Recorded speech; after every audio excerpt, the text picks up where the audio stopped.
50க்கும் மேற்பட்ட உலக நாடுகளில் 100 கோடிக்கும் அதிகமான ஆகாயம் தமிழ் பார்வையாளர்களுக்கு பேரன்பும் திருநன்றி. வணக்கம் ஆகாயம் நண்பர்களே. திமுகவுக்கு குறி வைக்கிறதா பாஜக? அதிமுக பாஜக கூட்டணி தொடருமா? இதை பற்றி பேசுவதற்காக பாரதிய ஜனதா கட்சியின் மாநில துணைத் தலைவர் திரு நாராயணன் திருப்பதி நம்முடன் இணைகிறார். வணக்கம் திரு நாராயணன். வணக்கம். திமுகவுக்கு நேரடியாக குறி வைக்கிறீங்களா? இல்லை, திமுகவுக்கு குறி வைக்கிறதுனா என்ன அர்த்தம் புரியல. ஏதோ இல்லை தர்ம சங்கடத்தில் தள்ளணும், அரசியல் கரைகளை சுமத்தணும். அரசியலில் நமக்கு எதிரான கட்சிகளை, எதிராக இருக்கக்கூடிய சித்தாந்தங்களை, நமக்கு எதிராக தேர்தல் ரீதியாக நமக்கு எதிராக நம்மை வென்றெடுக்கக்கூடியவர்கள் மீது குறிவைத்து அவர்களை அகற்றுவது என்பது தானே அரசியலுடைய நியாயமே. ஆனால் அரசியலுக்கு அப்பாற்பட்டு மத்திய நிறுவனங்களை பயன்படுத்தி அவங்களுக்கு அரசு நிறுவனங்கள் மீது ரெய்ட்ஸ் நடத்துறது, அந்த மாதிரி விஷயங்கள் இடி சமீபத்தில் இடியோட ரெய்டு. கைப்பொண்ணுக்கு கண்ணாடி தேவையில்லை. டாஸ்மாகில் ஒரு பாட்டிலுக்கு 10 ரூபாயிலிருந்து 30 ரூபாய் வாங்குறாங்கன்றது பிறக்காத குழந்தை கூட தெரியும். அந்த அளவுக்கு ஒரு கேவலமான ஒரு விஷயம் நடந்துகிட்டு இருக்கு. இதில் அது மாதிரி உண்மை நடக்கலை அப்படின்னு யாராலும் சொல்ல முடியுமா? இது எல்லாருக்கும் தெரிஞ்ச உண்மை தானே. சிதம்பரம் ரகசியம்னு சொல்லுவாங்க. ஒரு கடையில் வாங்குறாங்க, 2 கடையில் வாங்கின அப்படின்னா ஏதோ தமிழ்நாடு முழுக்க வாங்குற மாதிரி. இது எல்லாருக்குமே தெரியும். நீங்கள் இப்போ ஆரம்பித்து நீங்கள் துவங்கி எங்கே வேணாலும் போங்க, எல்லா கடையிலும் இதுதான் உண்மை. இதில் என்ன, இதில் ஒளிவுமறைவே கிடையாது சார். ஓப்பனாக தானே வாங்குறாங்க. அதில் ஒன்றும் சந்தேகமே இல்லையா? அது நடக்கலைன்னு நீங்கள் சொல்ல முடியும். ஒரு கடையில் கூட ஏதாவது இருக்கிற ஒரு 5500 கடையில் ஒரு கடையில் அது நடக்கலை அப்படின்னு சொல்ல முடியுமான்னு கிடையாது. ஏன்னா இதே அரசு தான் வர்த்தகம் செய்கிற இடங்களில் போய் பில்லு கொடுக்குறீங்களா செக் பண்ணுறாங்க, உண்டா இல்லையா? பில்லு கொடுக்காத இப்போ வியாபாரம் பண்ண முடியுமா? முடியாது. ஆனால் டாஸ்மாகில் எப்படி பில்லு கொடுக்காத வியாபாரம் பண்ணுறாங்க? பில்லு கொடுக்குறாங்க டாஸ்மாகில். எந்த டாஸ்மாகில் பில்லு கொடுக்குறது? அப்போ முறைகேடான வியாபாரத்தை அரசே செய்வது எந்த விதத்தில் நியாயம்? அப்போ இங்கே நடக்கக்கூடிய தவறுகளை ஒரு அமலாக்கத்துறை தட்டி கேட்டால் உடனே மத்திய அரசு குறி வைக்கிறதா, தூண்டி விடுகிறதா, இதெல்லாம் என்ன பேச்சு இல்லையே. நீங்கள் நேரடியாக நான் தான் சொல்லுங்கள். இப்போ நீங்கள் கேட்குற கேள்வி என்பது அதை ஒட்டித்தான் வருகிறது. ஆமாங்க, இடி. அப்போது இங்கே ஊழல் நடக்கவில்லை இல்லைங்க அப்படின்னு திமுக முதலமைச்சரே சொல்ல மாட்டார். நடக்கும் ஆனால் இல்லை அப்படி தான் சொல்லுவார், சினிமாவில் வர மாதிரி. ஏன்னா இதே முதலமைச்சர் தான் ஏற்கனவே எதிர்கட்சியாக இருக்கும்போது சொல்லியிருக்கிறார். அப்படி இருக்கும் பொழுது எப்படி நீங்கள் ஒரு அமலாக்கத்துறை மத்திய அரசினுடைய இதுவாக செயல்படுதான் கேட்குற கேள்வியே சரியில்லை. ஆனால் எதிர்கட்சிகள் மீது மட்டும்தானே அமலாக்கத்துறை அதிகம் பாய்கிறது? கிடையாது, ஆளும் கட்சியின் மீது பாய்கிறது. தமிழ்நாட்டில் ஆளும் கட்சி பாஜகவுடைய எதிர்கட்சிகளுக்கு அதுக்கு நம்ம என்ன செய்ய முடியும் சார்? குறி வைக்கிறீங்களப்போ? இல்லை, நான் உங்களுக்கு புரிய மாட்டேங்குது. ஊழல் செய்தால் குறி வச்சு தான் சார் ஆவாங்க. அதே உங்களுக்கு எதிரான கட்சிகள் மீது மட்டும் குறி, வேறு யாரும் செய்யலை. யார் அது மாதிரி செயல்படுறாங்க அவங்களுக்கு எதிராக செய்யறோம். நாங்கள் நேர்மையான ஆட்சி நடத்துகிறோம். நான் என்ன கேட்குறேன், இந்த 11 வருடங்களில் ஏதாவது ஒரு அமைச்சர் மீது குற்றச்சாட்டு வந்திருக்கிறதா? மத்திய அமைச்சர் மீது இல்லையே. ஆனால் திராவிட முன்னேற்ற கழகத்தின் அமைச்சர்கள் மீது எவ்வளவு புகார்கள் இருக்கின்றன, எவ்வளவு குற்றச்சாட்டு, எவ்வளவு வழக்குகள் இருக்கின்றன, அது பாருங்கள். ஆனால் நீங்கள் அதிமுகவில் சாஃப்டாக தானே இருக்கீங்க. எப்படி சாஃப்டானா எப்படி சொல்கிறீங்க? எந்த நடவடிக்கை எடுக்கிறது இல்லை. அப்படி எல்லாமே வழக்கு நிறைய அதிமுக அமைச்சர் மேலே வழக்கு இருக்குது சார். ஒரு விஷயம் சார், ஊழல் குற்றச்சாட்டுகளை மத்திய அரசாங்கத்தினிடமோ அல்லது நீங்கள் சொல்கிற வருமான வரித்துறை அல்லது அமலாக்க அப்படியும் கூட பல இடங்களில் இருக்குது. ஆனால் ஒரு வழக்கு என்பது விசாரணைக்கு சென்ற பிறகு நீதிமன்றத்துக்கு போனபோது நமக்கு அதுக்கு சம்மந்தம் இல்லை. அப்படி பார்த்தீர்கள் என்றால் பல அமைச்சர்கள் மீது வழக்குகள் இருக்கின்ற, முன்னாள் அமைச்சர்கள் மீது இருக்கின்றன. நாங்கள் இப்போ என்ன நடக்குது, கரண்ட் விஷயம், கரண்ட்டில் யார் இருக்கிறாங்க அப்படின்னு சொன்னால் திமுக தான் இருக்குது. இந்த மாதிரி செஞ்சு திமுகவை அசைத்து பார்க்க முடியும் அடுத்த தேர்தலில், ஆட்சியில் அகற்ற முடியும் நினைக்கிறீங்க? நீங்கள் அதுக்கு என்ன பாருன்னா, நீங்கள் திமுக ஒரு சுவர்னு நினைக்கிறீங்க. அது ஒரு குட்டி சுவர். இந்த 4 வருடங்களில் இந்த ஆட்சி வெறும் சுவராக யாருடைய குரலுக்கும் செவி கேட்காமல் ஒரு சுவரை போன்று இருக்கிறது. ஏன் ஒரு பாப்புலர் கவர்மெண்ட் தானே? எதுக்கு? It's unpopular government. ஒரு பாப்புலர் கவர்மெண்ட் எதுக்குன்னா, லஞ்சம் ஊழலுக்கு இது பாப்புலராக இருக்குது, முறைகேடுகளுக்கு பாப்புலராக இருக்குது, கல்வியில் ஊழலுக்கு இது பாப்புலராக இருக்குது, அதே மாதிரி சட்ட ஒழுங்கு சீர்கேடுக்கு இது பாப்புலராக இருக்குது, பாலியல் வன்முறை கொடுமைகளுக்கு பாப்புலராக இருக்குது, குழந்தைகள் மீதான பாலியல் வன்முறைக்கு இந்த அரசாங்கம் பாப்புலராக இருக்குது. அடிப்படையில் பார்த்தா இது பாப்புலர் கவர்மெண்ட் தான். அசைக்க முடியும்னு நினைக்கிறீங்களா திமுகவை? திமுக அசைக்கலாம் முடியாதுங்க. வேரோடும் வேரடி மண்ணோடும் இந்த முறை திமுக ஒழிந்து போகும். அது ஒரு பாஜகவுடைய மூத்த தலைவராக உங்களுக்கு இருக்கிற விருப்பம் தானே? அது அப்படி இல்லைங்க. நான் பெரும்பாலும் ஜனநாயகத்தின் மீது நம்பிக்கை இருப்பவன், எதிர்க்கட்சிகள் இருக்க வேண்டும், ஒரு நம்ம ஆளுங்கட்சியாளர் கேள்வி கேட்கணும்னு நினைக்கிறவங்க தான். ஆனால் திராவிட முன்னேற்றக் கழகம் போன்று அதிகார துஷ்பிரயோகம் செய்வது, இந்த மாநிலத்தினுடைய பொருளாதாரத்தை கிஞ்சித்து கூட மதிக்காது சீரழிய விட்டிருப்பது, சட்ட ஒழுங்கு சீர்கேடு, இதையெல்லாம் பார்க்கும்போது ஒரு சாமானியனாக திராவிட முன்னேற்றக் கழகம் என்கின்ற ஒரு இயக்கம் அல்லது ஒரு அரசியல் கட்சி இருக்கக்கூடாது என்று தான் மக்கள் நினைக்கிறார்கள், நானும் நினைக்கிறேன். நீங்கள் ஒரு பாஜகக்காரரா நீங்கள் அதை சொல்லுதுங்க. நான் ஒரு ஏதாவது ஒரு விஷயம் சொல்லுங்கள் சார், திமுகவை ஏற்றுக்கலான்னு நீங்களே சொல்லுங்கள்.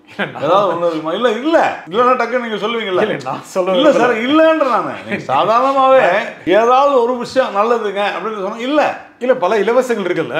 என்ன இலவசம்? உரிமை தொகை கொடுக்குறாங்க, அப்புறம் பெண் குழந்தைகளுக்கு, மாணவர்களுக்கு, மாணவிகளுக்கு கொடுக்குறாங்க. நீங்கள் இது எல்லாமே கவர்மெண்ட் அரசாங்கத்தை ஒரு ஒரு பிரபலமான அரசாங்கம் சார் அப்படி காமிச்சிக்கிறாங்க, இமேஜை கிரியேட் பண்ணிக்கிறாங்க. நீங்கள் பெண்களுக்கு எதிரான வன்கொடுமைகள் அதை ஒழிப்பது முக்கியமா, 1000 ரூபாய் பணம் கொடுக்குறது முக்கியமா? கரெக்டாக சொல்லுங்கள். கல்லூரிகளில் இவர்கள் செய்யக்கூடிய ஊழல்கள், கோர்ட்டில் போய் கல்லூரிகள் பெண்களுடைய கல்லூரிகளில், பல்கலைக்கழகங்களில் எல்லா இடத்துலையும் மாதவிடாய் காலத்தில் கொடுக்கக்கூடிய சானிட்டரி நாப்கின்ஸ், அதை எல்லா கல்லூரியிலும் நாங்கள் கொடுத்து வருகிறோம்னு அஃபிடவிட் கொடுக்குறாங்க சார். அது இருக்குதான்னு சொல்லுங்கள். அது முக்கியமா அல்லது 1000 ரூபாய் மாணவிகளுக்கு முக்கியமா? அதே மாதிரி கஞ்சா, எங்கு பார்த்தாலும் இந்த புழக்கம் இருக்குது, போதைப் பொருள் புழக்கம் இருக்குது. எங்கள் கல்லூரிகளில், பள்ளிகளில் மாணவர்களுக்கு இலவச பேருந்து முக்கியமா அல்லது பெற்றோர்களுடைய தன்னுடைய மகன் அல்லது மகள் கஞ்சா பிடிக்காமல் இருக்கிறது முக்கியமா? நீங்களே சொல்லுங்கள். நீங்கள் சட்ட ஒழுங்கை சீர்குலைப்பீர்கள். அந்த குடும்பத்தில் இன்றைக்கி குடி குடி குடி என்று குடியை கொடுத்து குடியை கெடுக்கின்ற ஒரு அரசாங்கம். நீங்கள் 1000 ரூபாய் மக்களுக்கு, பெண்களுக்கு கொடுக்குறதுல வேணான்னு தான் சொல்லுவாங்க. நீங்கள் போய் கேளுங்க, உங்களுக்கு 1000 ரூபாய் வேணுமா, இல்லை டாஸ்மாகை மூடலாமான்னு கேட்டால், எம்மா சாமி நாங்கள் வேணால் மாதம் 1000 ரூபாய் இந்த அரசாங்கத்துக்கு கொடுத்துறோம், டாஸ்மாகை மூடுங்கன்னுப்பாங்க. நான் உண்மையிலே சொல்கிறேன், கேட்டு பாருங்கள். அந்த அளவிற்கு தரம் கெட்டு போயிருக்கிறது இந்த மாநிலத்தினுடைய ஆட்சி. ஆனால் ஒரு பலமான கூட்டணி, ரொம்ப திமுக கூட்டணி ஒரு பலமான கூட்டணி. அவரும் தொடர்ந்து நீங்கள் 5 முறைகள் ஜெயிச்சிட்டு இருக்காங்க. Correct sir. நீங்கள் கம்யூனிஸ்ட்டுக்கு 10 கோடி 15 கோடி கொடுத்து கம்யூனிஸ்ட்டை விலைக்கு வாங்கிடுறீங்க. யார் யாரெல்லாம் என்னென்ன செய்யணுமோ அதெல்லாம் செஞ்சு கொடுத்துட்றீங்க. அவர்களும் அடிமைகள் போல திமுகவிடம் விழுந்து கிடக்கிறார்கள். மக்கள் ஆதரவு இருக்குல்ல? என்ன மக்கள் ஆதரவு இருக்குது? எல்லாருக்கும் ஒரு செலவாக மேனிப்புலேஷன். மக்கள் இந்த ஆட்சி ஒழுங்காக இருக்கும்ன்றது வாக்களித்தார்கள், ஒழுங்காக இல்லை. அதான் சொன்னேன், இப்போ போயிடும். எப்படி இப்போ உங்க கூட்டணி அவ்வளோ பெரிய கூட்டணி, அவ்வளோ பலமான கூட்டணியா அப்படி நீங்கள் நினச்சா நான் என்ன செய்ய கேட்குறேன். பலமான கூட்டணி தான் எங்களுடையது, மிக பலமான கூட்டணி. அஇஅதிமுக தலைமையிலான தமிழகத்தில் தேசிய ஜனநாயக கூட்டணி மிக சிறப்பான வெற்றியை பெறும் என்பதில் எனக்கு எந்த விதமான சந்தேகமும் இல்லை. இல்லை, இதே கூட்டணி 2 முறை திமுக தோற்றுருக்கு. எப்போ 19 21 எப்போ சார்? சார் நீங்கள் வந்து அதான் சொல்ல வரேன். 21 என்ன பிரச்சனை? திமுக பல வாக்குறுதிகளை கொடுத்தது, அது நிறைவேறவில்லை என்றால் இப்பொழுது வெளியே போக போகுது. அவ்வளோதான் நான் சொல்கிறேன். ஜனநாயகத்தில் வெற்றி தோல்வி என்பது சகஜம் சார். 21 திமுக ஜெயிச்சது நான் எடுத்துக்கிறேன், கூட்டணி எஸ். ஏன்? மக்கள் ஒரு புதிய ஆட்சி வர வேண்டும், 10 வருடங்களுக்கு எடுத்து ஒரு புதிய ஆட்சி வர வேண்டும் என்று விரும்பினார்கள். வரட்டும், ஜனநாயகம். ஆனால் நீங்கள் அதை காப்பாற்ற வேண்டாமா? இன்றைக்கி போதைப் பொருளும் குடியும் மதுவும் போதைப் பொருளும் இந்த அளவிற்கு மலிந்திருக்கின்றன. உண்டா இல்லையா? உண்மையா இல்லையா? அந்த மதுவில் இவ்வளவு பெரிய ஒரு ஊழல், 10 ரூபாயிலிருந்து 30 ரூபாய் ஒரு பாட்டிலுக்கு ஊழல், பாட்டில் செய்வதில் ஊழல், பாட்டில் ரீசைக்கிளிங்கில் ஊழல், விநியோகத்தில் ஊழல், எல்லாத்துலேயுமே ஊழல் ஊழல் ஊழல். ஆனால் உச்சநீதிமன்றம் என்ன சொல்லியிருக்குது? உச்சநீதிமன்றம் மிக தெளிவாக சொல்லியிருக்கு தான். எப்பா நீங்கள் 41 எஃப்ஐஆர் போட்டிங்க, அதில் டாஸ்மாகில் நீங்கள் ரைடு பண்ணக்கூடிய நோக்கம் என்ன, இதனால் பிரைமா ஃபேஸி முகாந்திரம் என்ன இருக்குது, அதை எங்கள்கிட்ட கொடுங்கன்னு கேட்டுருக்காங்க. அது வரைக்கும் விசாரிக்காது. இவ்வளோ தானே சார், அது கொடுக்க போகிறாங்க. அதற்குள்ளே ஏதோ ஊழலே நடக்கலை. நான் என்ன சொல்கிறேன், ஊழலே நடக்கலைன்றீங்கள, அப்போ ரத்தீஷ் எங்க, ஆகாஷ் எங்க, அந்த விக்ரம் ஜூஜ் எங்க, எல்லாம் உங்கள் வீட்டு பசங்க தானே, தம்பி தானே, உங்கள் வீட்டு மாப்பிள்ளை தானே, கூட்டு வாங்க. ஏன் உங்களால் கூட்டு வர முடியல? அதுலேருந்து தெரியலையா? இதுதான் விஷயம். அப்போது இந்த அரசாங்கம் it has failed in all friends. எல்லா துறைகளிலும் இந்த அரசாங்கம் தோல்வியை சந்தித்திருக்கிறது. தொழில்துறை எடுத்துங்க, நீங்கள் சொல்லுங்கள். முதலீடுகள் சொன்னாங்க, ஜப்பான் போனார், ஸ்பெயின் போனார், மலேசியா போனார், சிங்கப்பூர் போனார், அமெரிக்கா போனார், துபாய் போனார் நம்ம முதலமைச்சர். நீங்கள் ஒவ்வொரு முறை பெட்ரோல் லிஸ்ட் எடுத்து வைங்க சார், அதில் எவ்வளோ வந்துச்சுன்னு சொல்லுங்கள். அட்லீஸ்ட் ஒரு 5% வந்துருக்குதான் பாருங்கள். 5 விழுக்காடு முதலீட்டாளர் மாநாடு எவ்வளவு? ஆனால் இந்திய அளவில் தமிழ்நாடு பொருளாதாரத்தில் முன்னேறிட்டு தான் இருக்குது. எங்கே முன்னேறி இருக்குது? கடந்த வாரம் உத்தரப்பிரதேசத்தில் HCL Foxconn செமிகண்டக்டர் ஆலை துவங்கப்பட்டிருக்கு தெரியுங்களா? அது கடந்த 2 வருடங்களாக தமிழ்நாட்டில் தான் தொடங்கப்பட போவதாக சொன்னார்கள். என்னாச்சு? உத்தரப்பிரதேசத்துக்கு போயிடுச்சு சார். 50% சப்சிடி இருக்குது சார். அதுக்கு எத்தனை வேலை வாய்ப்புகள் சார். இன்றைக்கி 90,000 கோடியில் ஒரு மிகப்பெரிய இன்னொரு செமிகண்டக்டர் ஆலை துவங்குறாங்க சார். அது ஏன் சார் தமிழ்நாட்டுக்கு வரல? டாடா பவர் 7000 மெகாவாட்டில் ஆந்திராவில் சோலார் மின் உற்பத்தி செய்கிறாங்க, சூரிய மின் உற்பத்தி. ஏன் தமிழ்நாட்டுக்கு வரல? எல்லாத்தையும் விட நேற்றைய தினம் 15 சர்வதேச பல்கலைக்கழகங்கள், அமெரிக்காவிலிருந்து பல நாடுகளிலிருந்து சர்வதேச பல்கலைக்கழகங்கள் இந்தியாவில் துவங்குகிறது. எங்கெங்கெல்லாம்? மும்பையில், குஜராத்தில், கர்நாடகாவில். ஏன் தமிழ்நாட்டில் ஒரு சர்வதேச பல்கலைக்கழகம் கூட இங்கே வரல? ஏன் வரல? தேசிய கல்விக் கொள்கையில் அதற்கான இடம் கொடுக்கப்பட்டிருக்கிறது, திட்டம் வகுக்கப்பட்டிருக்கிறது. அந்த அடிப்படையில் இது வருகிறது. அப்போது நீங்கள் உங்களுடைய கல்வியில் ஊழல் செய்ய வேண்டும் என்கிற நோக்கத்திற்காக நீங்கள் தேசிய கல்விக் கொள்கையை புறக்கணிக்கிறீர்கள். அதனால் என்ன ஆயிடுச்சு? இந்தியா முழுவதும் பல்வேறு மாநிலங்களில் சர்வதேச பல்கலைக்கழகங்கள் வருகின்றன, தமிழ்நாட்டுக்கு வரல. தொழில்துறை மட்டும் இல்லை நெஜந்தன் சார், தொழில்துறை மட்டும் இல்லை, கல்வித்துறை உட்பட. டிஃபென்ஸ் காரிடார் இன்றைக்கி யூபியில் பிரம்மோஸ் தொடங்குறாங்களா இல்லையா சார்? யூபியில் எப்போது டிஃபென்ஸ் காரிடார் வந்து அனௌன்ஸ் பண்ணாங்களோ அதே நேரத்தில் தமிழ்நாட்டில் அனௌன்ஸ் பண்ணாங்க. ஞாபகம் இருக்கா உங்களுக்கு? அதை வரவேற்க வேண்டிய திராவிட முன்னேற்ற கழகம் கருப்பு கொடி காமிச்சிட்டு கோ பேக்னு சொல்லிட்டு இருந்துச்சு. இன்றைக்கி உத்தரப்பிரதேசம் உங்களை கோ பேக்குன்னு உங்களை பின்னாடி அமுத்திருச்சு. அதுதான் உண்மை. நான் வருத்தப்படுறேன். என் மாநிலத்துக்கு இந்த ஒரு கதியா? தமிழ்நாடு மிக முன்னேறிய மாநிலம், தமிழ்நாடு தொழில்துறை உற்பத்தி மாநிலம்.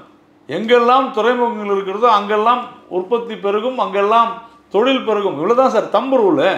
போர்ட் எங்கெல்லாம் துறைமுகங்கள் இருக்கிறதோ, கடல் இருக்கிறதோ, மகாராஷ்டிரா, குஜராத், தமிழ்நாடு லாங்கஸ்ட் கோஸ்ட். ஆனால் உத்தரப்பிரதேசத்தில் எப்படி சார் சாத்தியமாகுது? காரணம் என்ன? உள் கட்டமைப்பை பெருக்கிக் கொண்டிருக்கிறார்கள். ஜேவார் விமான தளம் அமைகிறது நொய்டா பக்கத்தில். ஆனால் இங்கே பரந்தூர் ஏர்போர்ட்டை எத்தனை வருஷமாக சார் இவங்க டிலே பண்ணிக்கிட்டு இருக்கிறாங்க? உண்டா இல்லையா? உங்களோட தவறான கொள்கை தானே அது. எதிர்ப்பு வந்துட்டு இருக்கல சார். நாங்கள் எல்லா இடத்துலையும் எதிர்ப்பு வரதான் சார் செய்யும். ஒரு அரசாங்கம் அதை எப்படி சமாளிக்க வேண்டுமோ மக்களை வந்து அவர்களை சமாதானப்படுத்தி மக்களுக்கு உண்டானதை செய்து கொடுத்து சமரசம் செய்து கொள்ள வேண்டும். உத்தரப்பிரதேசலாம் மக்களாக தெரியலையா உங்களுக்கு? ஜேவார் ஏர்போர்ட் இப்படி அதனால தானே சார் ஜேவார் ஏர்போர்ட் வரதுனால தான் HCL Foxconn ஆலை அங்கே போகுது. இல்லைன்னா எங்கே வரும்? இங்கே தானே வந்திருக்கோம். நீங்கள் பரந்தூர் ஏர்போர்ட் நேரம் ரெடி பண்ணியிருந்தீங்கன்னா, இல்லை வேறு ஏதோ ஒரு இடம் ரெடி பண்ணியிருந்தீங்கன்னா இங்கே வந்துட்டு போகுது. அதற்கு தேவை விமான நிலையம், பெரிய விமான நிலையம். அப்போ உங்கள் கட்டமைப்பில் நீங்கள் கவனம் செலுத்தலை. வாங்கும் சக்தி உத்தரப்பிரதேசத்தில் அதிகரித்திருக்கிறது சார். அதனால தான் உத்தரப்பிரதேசனுடைய பொருளாதாரம் உயர்ந்து கொண்டிருக்கிறது. நீங்கள் சொல்கிறது கரெக்டு தான். இன்றைக்கி தமிழ்நாடு 2வது இடத்துல இல்லை 3வது இடத்துல இருக்கலாம். ஆனால் இதற்கு முன்னால் ஓட்டப்பந்தயமாக வச்சுங்க, இது ஒரு ஓட்டப்பந்தயமாக வச்சுங்க.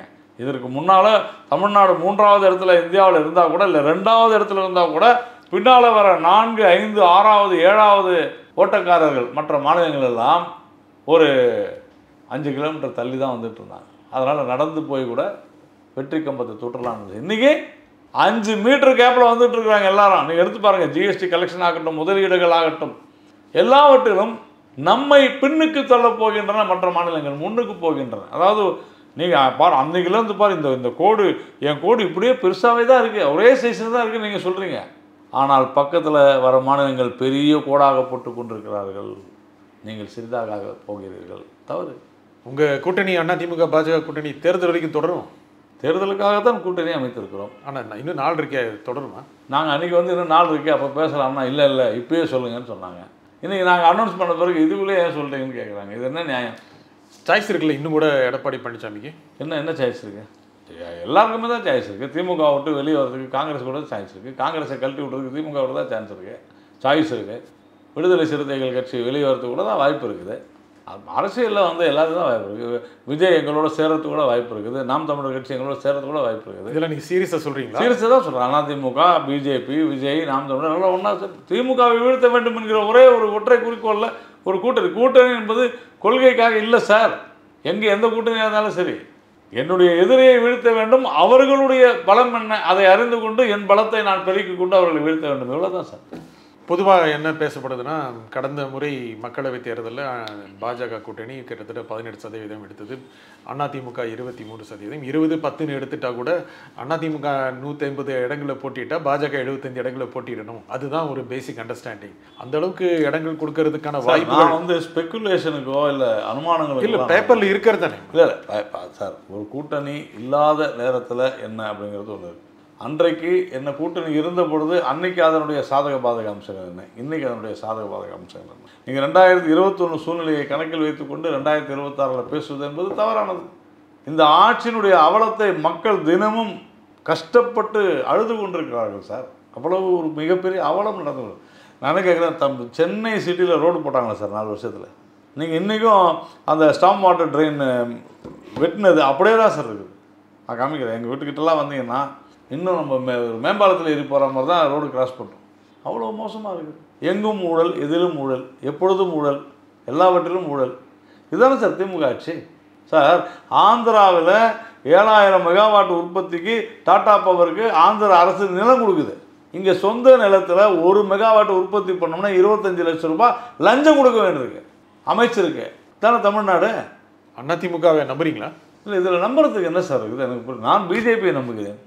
இல்லை, உறுதியாக இருக்கும் இந்த தொகுதியில். உறுதியா சார், எங்களுக்கு திராவிட முன்னேற்ற கழகத்தை வீழ்த்த வேண்டும் என்கிற ஒற்றை குறி. ஆனால் அதிமுகவோட டேர்ம்ஸ் தானே இருக்கட்டும். அதனால் எனக்கு அதிமுக தான் எங்களுக்கு தலைமை தாங்குகிற ஒரு கட்சி, தேசிய ஜனநாயக கூட்டணி. அதில் என்ன உங்களுக்கு பிரச்சனை? அதிமுகவுடைய பேச்சுக்கு தகுந்த மாதிரி தான் பிஜேபி. அப்படிலாம் இல்லைங்க. இது ஒரு கூட்டணி என்பது எல்லோரும் ஒரு ஒற்றுமையாக செயல்பட வேண்டியது தான் ஒரு கூட்டணியுடைய தர்மம். அதுதான் செயல்படுவது. இல்லை, அவங்களுக்கு சில எக்ஸ்பெக்டேஷன் இருக்குல்ல, நிறைய இடங்களில் நிற்கிறவங்களுக்கும் எதிர்பார்ப்புகள் இருக்கும், எங்களுக்கும் எதிர்பார்ப்புகள் இருக்கும், வருகின்ற அனைத்து கட்சிகளுக்கும் எதிர்பார்ப்புகள் இருக்கும். எல்லாவற்றையும் உட்கார்ந்து பேசி சரி செய்வதுதான் ஒரு கூட்டணியுடைய தலைமை. அதிமுக பாஜக அமைச்சாச்சு, இன்னும் மற்றவங்கெல்லாம் யாரும் சார், நீங்கள் தானே சொன்னீங்க டைம் இருக்குன்ட்டு. டைம் இருக்கு, வருவாங்க. ஆனால் அதுக்கான இண்டிகேஷனே தெரியல. அதுக்கான நீங்கள் தான் டைம் இருக்குன்றீங்களே, நீங்கள் தானே இப்போ தானே சொன்னீங்க டைம் இருக்கு. இல்லை, அதுக்கான சமிக்கைங்க தெரியலையே. அதெல்லாம் உங்களுக்கு தெரிஞ்சதை செய்ய முடியாதுல்ல. தெரியாத நிறைய விஷயம் கூட நடக்கும். தெரியாமல் என்னென்ன நடக்குது நிறைய நடக்கலாம். கூட்டணி நாங்கள் பேச்சுவார்த்தை நடத்தி கொண்டு இருக்கலாம், வர சொல்லலாம், எவ்வளோ வேணா இருக்கும். ஏன் பாமகவில் நிறைய பிரச்சனைகள் அது தீர்த்து வைக்கிறீங்களா? அது இன்னொரு கட்சியினுடைய பிரச்சனைகள் நம்ம போக வேண்டிய அவசியம் இல்லை சார். அது அவங்க தீர்த்துப்பாங்க. அது அவங்களுடைய கட்சியினுடைய விவகாரம். எங்கள் கட்சியில் எதனா பிரச்சனை இருந்துச்சுன்னா நாங்கள் வந்து அதிமுக போய் நிற்க போகிறோமா? இல்லையா? அதிமுக இருக்கிற பிரச்சனை முக்கியமாக நமக்கு ஓபிஎஸ் பிரிச்சு கிடக்கிற டிடிவி, நமக்கு அதுக்கு சம்மந்தம். அதிமுக என்பது எடப்பாடி பழனிசாமி அவர்களுடைய தலைமையிலான கட்சி. என்டிஎல் இருக்காங்க, அவங்க தேசிய ஜனநாயக கூட்டணியில் இருக்காங்க. நான் சொல்கிறது அவர்களுடைய கட்சி விவகாரத்தில் நம்ம தலையிட மாட்டோம். ஆனால் அவங்க அணியில் இருப்பாங்களா? இன்றைய சூழ்நிலை இருக்கிறதா தான் நம்ம சொல்லிட்டு இருக்கிறோம். இருக்காங்க, அவ்வளோதான். அது எடப்பாடி கடைசி வரைக்கும் ஏற்றுக்குவாருங்கிற நம்பிக்கை. நான் என்ன சொல்கிறேன் சார், அதுக்கு தான் நீங்கள் டைம் நிறைய இருக்குன்றீங்களே, பார்ப்போம் எப்படி வருதுன்றதை பார்ப்போம். அது கொஞ்சம் ஒரு மாதிரி சந்தேகத்துக்குரியதாக தான் இருக்குது. அப்படி தான் சொல்கிறீங்களா? அப்படின்னு நீங்கள் வந்து அப்படி தான் இருக்கான்னு ஒரு கேள்வியாக கேட்டால் நான் சொல்லுவேன். என்னை பொறுத்தவரைக்கும் எங்களுக்கு நீங்கள் சார், நான் தேர்தலுக்கு முன்னால் தான் சார் எல்லாமே நம்ம பேச முடியும். அது வரையிலும் பல்வேறு பிரச்சனைகள் இருக்கலாம் சார். இப்போ திமுகவுக்கும் காங்கிரஸுக்கும் இல்லையா, காங்கிரஸுக்கும் விடுதலை சிறுத்தைகளுக்கும் திமுக இல்லையா, எல்லாம் கட்டுக்கோப்பாக இருக்குல்ல. இல்லை சார், அது காசு கொடுத்து கட்டுக்கோப்பாக தான் நம்ம என்ன சார் பண்ண முடியும்? கட்டுக்கோப்பாக இருக்குல்ல. பதவியும் காசு கொடுத்தா கட்டுக்கோப்பாக இருக்குதுன்னா அது அடிமைத்தனம். அந்த பதவி கிடைக்கிறதுங்க அங்கே சார். நான் என்ன சொல்கிறேன், அது அடிமைத்தனம். அடிமைகள் முதலாளிக்கு விசுவாசமாக இருக்கிறார்கள், இவ்வளோதானே சார் விஷயம். இல்லை, அப்படி பார்க்க முடியாது. திமுக என்கிற முதலாளிக்கு காங்கிரஸ், கம்யூனிஸ்ட், மதிமுக, விடுதலை சிறுத்தைகள் போன்ற அடிமைகள் விசுவாசமாக இருக்கிறார்கள். கூட்டணி கட்சிகள் அடிமைகள்னு சொல்லலாமா? நீங்கள் இத்தனை நாள் அதிமுகவை என்னெல்லாம் சொல்லிட்டு இருந்தீங்க? யாராவது கேட்டாங்களா அந்த கேள்வியை? அஇஅதிமுகவை எப்படியெல்லாம் விமர்சனம் பண்ணீங்க? திமுகவும் சரி, மற்றவர்களும் சரி. இவங்கள அடிமைன்னு சொன்னால் ஐயோ அடிமைன்னு சொல்லிட்டாங்களே. நீங்கள் சொன்னாங்களே சார். அப்புறம் நான் சொல்லக்கூடாதா? உங்களுக்கு தான் பட்டா போட்டு கொடுத்துருக்குதா? உங்களுக்கு எழுதி கொடுத்துருக்குதா? அன்ரிட்டர்ன் லாவா இல்லை ரிட்டர்ன் லாவா? எனக்கு புரியல. அடிமை கூட்டம். இன்னும் சொல்ல போனால் கொத்தடிமை கூட்டங்கள். இது இவ்வளவு தூரம் நடக்கிறது. வேங்கை வயல் விவகாரத்தில் திருமாவளவன் என்ன செய்து கொண்டிருந்தார்? வாய்களே பேசுகிறார்கள சார். என்ன சார் செஞ்சார்? மதுரையில் உங்களால் கொடி ஏற்ற முடியல, அதுக்குன்னு போய் அழுவுறீங்க. மாவட்ட கலெக்டரை போய் சொல்கிறீங்க. அரசாங்கம் யார் கையில் இருக்குது? யார் கையில் சார் இருக்குது அரசாங்கம்? மாவட்ட கலெக்டரை நீக்கணும்னு போய் போராட்டம் பண்ணுறாங்க. மாவட்ட கலெக்டரை செஞ்சுருவாரா அரசனுடைய அனுமதி இல்லாமல்? சாம்சங் விவகாரத்தில் என்ன ஆச்சு? அவ்வளோ நீட்டு முழங்கினாங்க கம்யூனிஸ்ட்டு. கொஞ்சம் கூட வெட்கமே இல்லாத ஒரு கூட்டணி சார் அது. வெறும் அவர்களுடைய முதலாளிக்காக, ஸ்டாலின் என்கிற ஒரு முதலாளிக்காக இந்த அடிமை கூட்டத்தை சேர்ந்த அடிமைகள் எங்கள் கூட்டணி கட்டுக்கோப்பாலாம் இல்லை சார், காசுக்காக கீழே விழுந்து கிடக்கிறார்கள். காசுக்காக ஏன் சொல்றீங்க? அப்படிதான் 10 கோடி 15 கோடி வாங்கலையா? எல்லா கூட்டணி கட்சி, எல்லா பெரிய கட்சி கூட சிறிய கட்சி தரது 10 கோடி அதெல்லாம் எனக்கு தெரியாது சார். நாங்கள்லாம் யாருக்கும் கொடுத்ததில்லை, வாங்கினதில்லை. நீங்கள் வாங்கினீங்களா இல்லையான்றது தான் கேள்வி. நீங்களே ஒத்துக்கிறீங்க அஃபிஷியலாக. நாங்கள் யாருக்கும் கொடுக்கல, நாங்கள் யார்கிட்டையும் வாங்கலை. உங்களுக்கு எதனா குற்றச்சாட்டு இருக்குது அது மாதிரி? அஃபிஷியலாக இல்லை பிஜேபி மேலே இல்லை, அவன் அஃபிஷியலாகவே இல்லை. என்னங்க சொல்லுங்கள், எதனா ஒன்று சொல்லுங்கள். ஒரு குற்றச்சாட்டை சொல்லுங்கள், நாங்கள் காசு கொடுத்தோம்ட்டு. இல்லையே நான் சொல்கிறேங்க. ஆமாம், இவங்க அப்படி தான் சார் செய்கிறாங்க. உங்களுக்கு பயம் இருந்தால் உதயசூரியன் சின்னத்தில் இருந்துருங்க, இந்த பண்ருட்டி வேல்முருகன். நான் சொல்கிறேன், கொஞ்சம் கூட திமுகவுக்கு வெக்கம், மானம், ரோஷம், சூடு சொரணம் இருக்காதா சார்? அந்த திமுகவுடைய உதயசூரியன் சின்னத்திலே நின்ற ஒரு நபர் இந்த அரசாங்கத்தை கடுமையாக பேசுகிறார், சபாநாயகரை கடுமையாக பேசுகிறார், அமைச்சர்களை பேசுகிறார். உண்டா இல்லையா? பண்ருட்டி வேல்முருகன் எனக்கு நல்ல நண்பர். அதையெல்லாம் கேட்டுக்கிட்டு முதலமைச்சர் சட்டசபையில் நடவடிக்கை எடுங்கிற அவர் மீது அப்படின்றாரு. என்ன சார் நடக்குது? What is this? இதெல்லாம் ஒரு ஆட்சி, இதெல்லாம் ஒரு கட்சி. நீங்கள் இன்னும் பல கட்சிகள் வரும்னு சொன்னீங்க, நாள் இருக்கு அப்படின்னு. ஆமாம், ஆனால் முக்கியமாக நாம் தமிழர் தனியாக போகிறதுக்கு உறுதி அரசியலில் நீங்கள் உறுதி இறுதியெல்லாம் இல்லை சார். வருவாங்க, நீங்கள் இறுதியில் அந்த உறுதியை பாருங்கள், அவ்வளோதான். வர வாய்ப்பு இருக்குது. அரசியல் உங்களுக்கு தெரியாதா? நீங்கள் எத்தனை வருஷமாக இந்த இதில் பார்த்துக்கிட்டு இருக்கீங்க தமிழ்நாட்டு அரசியலை? வாய்ப்பு இருக்குன்னு அரசியல் எது வேண்டுமானாலும் நடக்கலாம், கண்டிப்பாக வாய்ப்பு இருக்குது. விஜய் தனியாக தான் போகிற மாதிரி தெரியுது. அரசியல் எது ஒன்று நடக்கலாம் சார். நாளைக்கு வந்துட்டா வேணான்னு சொல்லுவீங்களா? உங்கள் கூட்டணி வேண்டான்னு சொல்லாது, அது அப்புறமா அவ்வளோதான், விடுங்க, வரட்டும். நாங்கள் தான் நீங்கள் வாங்கன்னு தானே சொல்கிறோம். திமுகவை வீழ்த்த வேண்டும் என்று நினைத்தால் நீங்கள் வந்து தான் தெரியும். இதை விட ஒரு மோசமான, கேவலமான, அருவருப்பான, அராஜகமான ஒரு ஆட்சி இனிமேல் தமிழகம் காணாது. பாஜக, அதிமுக கூட்டணி, நாம் தமிழர் தனியாக, விஜய் தனியாக, இப்படி போனால் திமுக கூட்டணி வெற்றி உறுதி சார். எப்படியாவது இந்த முறை திமுக வர சார், ஓட்டு பிரியும் இல்லை. அதெல்லாம் நீங்கள் பாருங்கள், மக்கள் அவ்வளவு கடுப்பு. இந்த முறை யார் வர வேண்டும் என்பதில், யார் வரக்கூடாதுன்றதில் மக்கள் தெளிவாக இருக்கிறார்கள். திமுக வரக்கூடாதுன்றது தெளிவாக இருக்கிறார். இந்த நிகழ்ச்சியில் உங்கள் கருத்தில் குறைந்து நாராயணன், மிக்க நன்றி. மீண்டும் ஒரு நிகழ்ச்சி சந்திப்போம். நன்றி, வணக்கம்.